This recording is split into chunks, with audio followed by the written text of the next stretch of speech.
Olá pessoal, tudo bem? É o professor Fernando Vanucci. Estamos aqui para mais uma gravação de aula sobre a nossa história, sobre a história de Pedra Branca.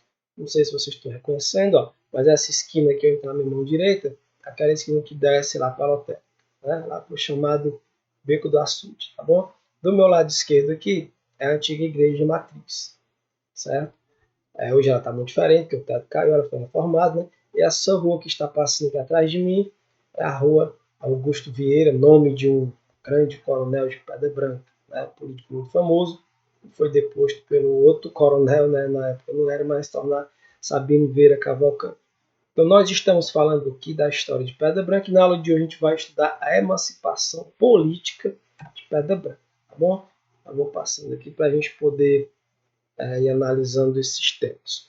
Os primeiros sesmeiros, deixa eu pegar aqui o marca-texto, os primeiros sesmeiros do sertão de Mombaça e da Serra de Santa Rita. Quem foram eles? Né? Esses primeiros sesmeiros.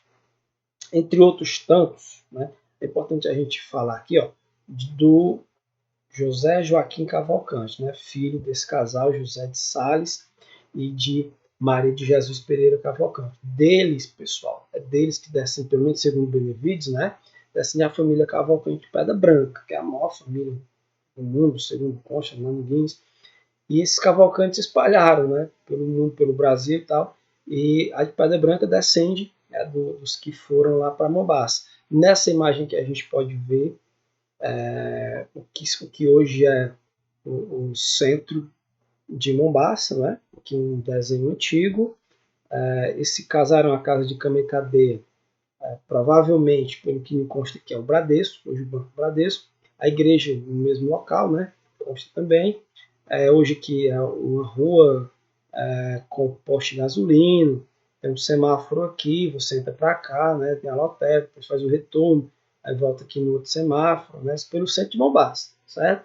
Que é um desenho antigo do que era esse local, né? Todas as vilas eram muito semelhantes, né? Tinha a casa de câmara de cadeia perto e a igreja que eram os símbolos de poder. E aqui alguns dos primeiros e famosos moradores, Maria Pereira, Serafim Dias, Pedro Barbalho, quem mais? O capitão Pedro Cunha Lima,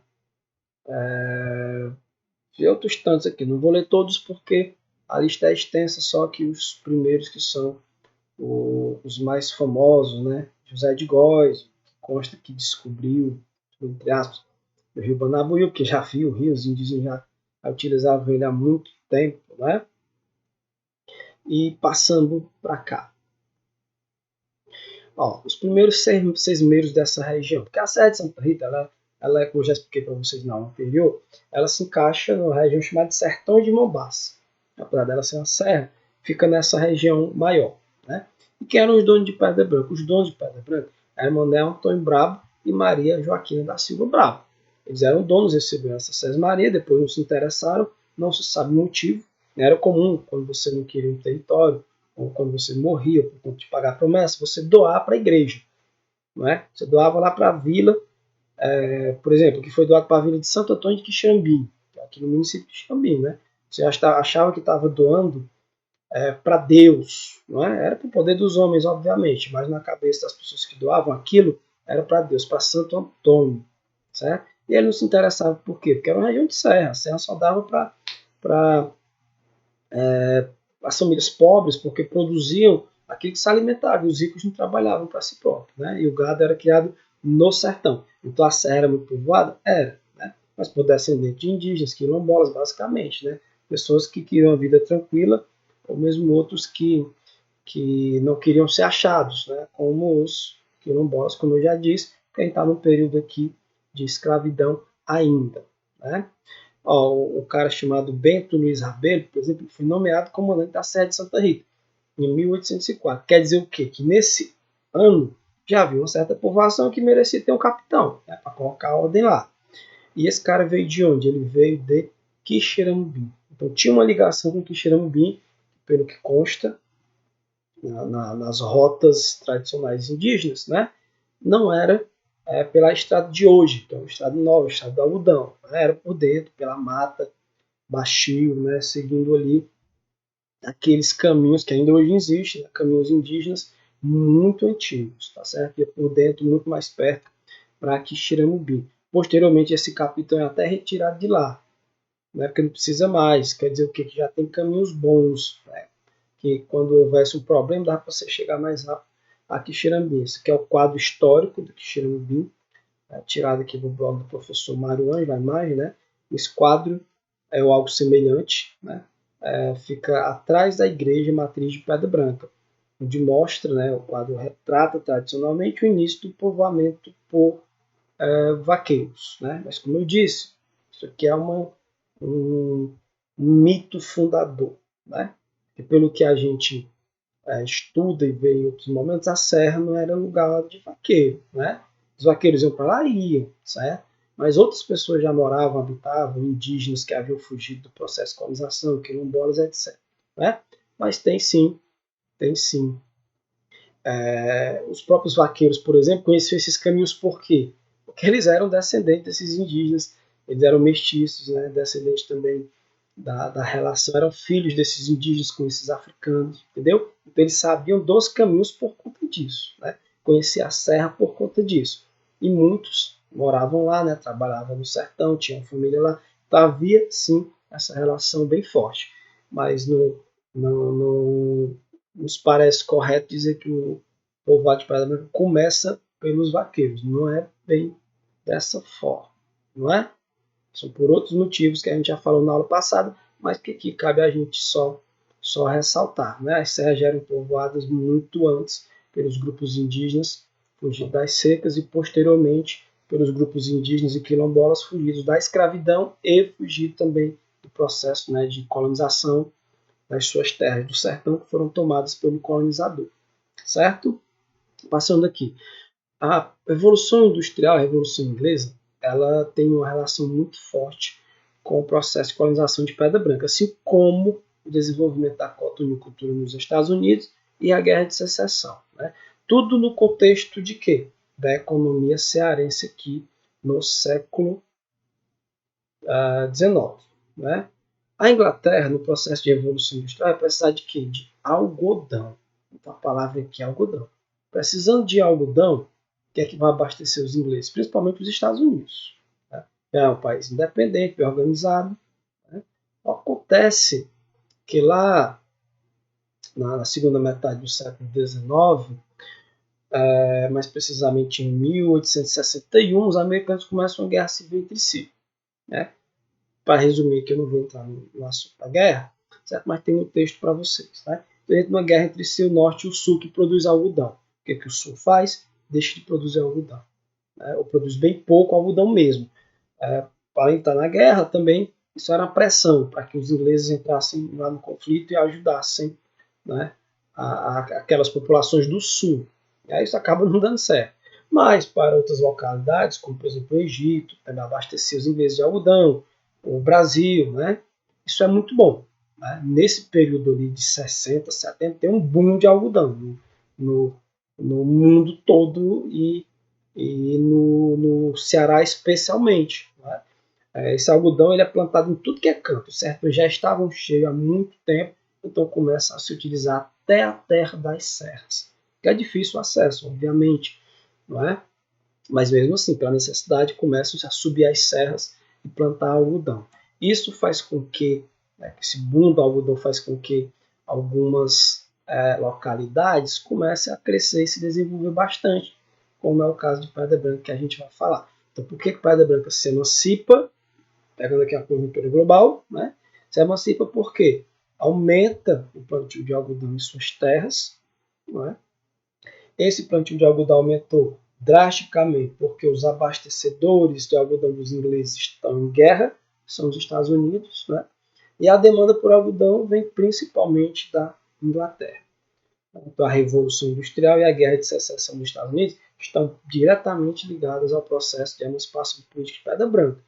O historiador José de Farias ele diz o seguinte, que nesse período derribavam-se as matas seculares do litoral às serras. Né? Das serras ao sertão. O agricultor, com o machado em uma das mãos, e homens... Cadê? Isso, né? E homens e o macho noutra, deixava após si ruínas enegrecidas. Então, derrubava e tocava fogo em tudo, né, para poder plantar algodão. Homens descuidavam-se da mandioca e dos legumes. As próprias mulheres abandonavam os teares, pelo plantio do precioso arbusto. Era uma febre, que a todos alucinava, a febre do algodão. Todo mundo queria dinheiro, todo mundo queria plantar algodão. Era uma forma, aquele povo pobre que nunca tinha visto dinheiro, que o que plantava mal dava para comer, o que sobrava mal dava para comprar ali uma roupa, um vestido de chita para a filha, né? Uma calça, uma blusa para o filho. Isso é uma forma de ganhar dinheiro. Então todo mundo descuidou até da própria alimentação, que vai ser um problema lá na frente, né? Que isso não é tema para a gente discutir hoje, né? Mas vai gerar um problema de abastecimento. A produção algodoeira era escoada a partir da década de 70 pelo primeiro caminho de ferro do Ceará, né? A estrada de ferro Baturité. Antes, esse algodão todo era levado até Fortaleza pelos caminhos indígenas, pelas veredas, né? E olhe bem, em 70 é a parte de Baturité, porque a estação de Humaitá, que é aqui em São Pompeu, só vai ser construída em 1900, a estação mesmo em 1910, né? Mas a estrada de ferro já tinha lá em 1900. Então o algodão que era produzido em Pedra Branca era levado pelo menos até Baturité, levado em tropas, né, de mulas de burros. A influência da cotonicultura no processo de emancipação de Pedra Branca ocorre, né, a gente observa isso na prestação anual de contas da Câmara Municipal de Pedra Branca, né? Isso é uma prestação de contas que é enviada lá para o presidente da província, como era chamado, né? Não era chamado de estado, era província, lá em Fortaleza. Isso que é demonstrado quando? Em 22 de novembro de 1973. A receita de Pedra Branca era de um conto e 760 mil réis. Deixa eu só marcar aqui para vocês verem aqui. Esse montante de impostos foram arrecadados sobre reses mortas, cargas de lã exportada, né, não sabe ao certo para onde, engenhos de pau de bolandeiras, carro de farinha, né, venda de bebida espirituosa, que é bebida alcoólica, cavalo morto, boi abatido, cana d'aguardente, cachaça, né, e sobre outros negociantes ambulantes, né? Couro salgado, solas exportadas, que mais aqui? Carneiro, né? Carne de carneiro exportada, sobre isso. Para o ano de 1874, a receita de Maria Pereira era estimada em 1 conto e 260 mil réis. Olha a diferença. Dava mais ou menos 70 e poucos por cento. Então quer dizer o que? Pedra Branca já tinha uma receita maior em 1873, 2 anos após a sua emancipação, uma receita maior do que Maria Pereira. Então isso demonstra que o município de fato cresceu, né? Era um distrito, Pedra Branca era um distrito de Mombaça, chamado de Maria Pereira, mas que por conta da cotonicultura, né, do plantio e da exportação de algodão, além de outros produtos, como a gente pode ver aqui, havia crescido bastante, certo? O distrito de Pedra Branca cresceu e ombreou-se economicamente com Mombaça, a ponto de funcionar em seu território, por exemplo, 3 fábricas de beneficiamento de algodão. Então, o algodão era de fato o principal produto exportador, né? E a luta por tudo isso acontece na Assembleia Legislativa do Estado do Ceará, em 1870. Como que ocorre isso? O deputado Justa, né, vai entrar num debate com o deputado Gustavo. O deputado Justa, a mando ou a pedido dos pedra-branquenses, né, diz até que ele tinha amizade com alguns pedra-branquenses, eles estudavam com a elite pedra-branquense, estudavam nessa época no Recife, né, e muitos pedra-branquenses estudaram lá. Inclusive, posteriormente, o coronel Sabino Vieira Cavalcante vai estar no Recife. Então, eles acabavam conhecendo-se, né? E essa amizade entre essas elites acabava facilitando, às vezes, né, ao pedido de favores, que era o que funcionava. Né? A gente está aqui no momento histórico em que o clientelismo, a troca de favores, era muito forte. O deputado Justo, que está a favor de Pedra Branca, ele diz o seguinte: tem atingido um grau, linguagem da época, né, um grande, né, notável, um grau notável de prosperidade, graças à fertilidade do seu solo e o gênio laborioso de seus habitantes. Ele fala que em Pedra Branca estava crescendo muito graças ao trabalho do povo. E o deputado Gustavo diz o seguinte, ó, que ele é contra a emancipação. A propriedade a prosperidade, aliás, é durante o tempo em que a serra fornece legumes e a população não é fixa. Então, o deputado Gustavo, que era a favor do Mombasa, ele, né, para poder debater e rebater a opinião do deputado Justo, ele diz: não, lá tem prosperidade sim, mas é durante pouco tempo. Só quando tem legume. Quando acaba o legume, pronto. A população vai embora e o local fica empobrecido. Né? Continuando o debate. Ó. Entra agora o deputado Soares, né? Ele vê o debate lá, eles estão no debate numa assembleia, e ele diz o argumento dele: a serra é mais povoada que o sertão, mas a serra é povoada em geral de gente muito pobre, e que era, né, lugar de agricultura, desculpe, com população muito desordeira, onde é preciso que a ação da justiça seja mais enérgica. Então ele fala, lá tem muita gente, lá não tem pouca gente, mas é um local pobre, né? Mas precisa da justiça. Então tem que ser, sim, emancipado, porque fica muito longe da sede de Maria Pereira. Né?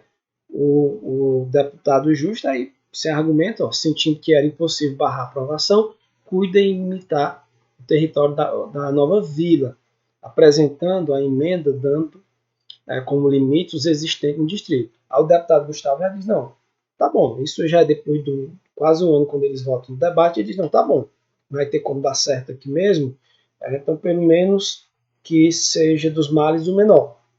Aí ele faz com que o distrito seja o mesmo tamanho do município, o que os outros deputados não queriam, porque sendo um distrito muito pequeno não vai ter como produzir, né?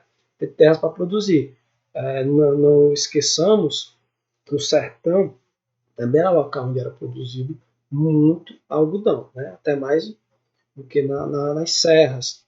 E também local de pecuária, de criação de animais. Né? Então a serra de fato era muito ligada à agricultura apenas. Não é? O núcleo urbano possuía a escola pública bem frequentada, possuía cerca de 700 casas e abate de animais de mais de 800 reses anuais para consumo. Isso para mostrar o tamanho de Pedra Branca. Então, por conta desse tamanho, por conta do seu crescimento gigante, nesse curto período que eu estou mostrando para vocês aqui, eu quero sair rapidamente de distrito a emancipação, né, por conta do plantio de algodão, porque o plantio de subsistência fazia com que o município, com que aquele local não crescesse tanto a ponto de se tornar um município independente, certo? E com isso, a gente encerra aqui mais esse período. Né?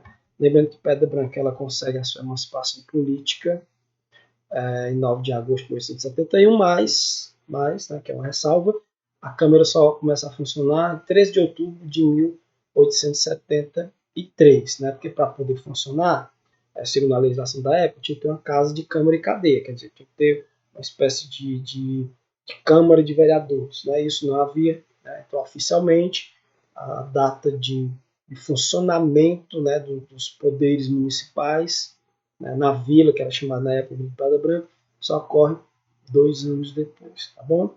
Espero ter lhes ajudado a compreender um pouco mais sobre a nossa história. Fique com Deus e até a próxima aula.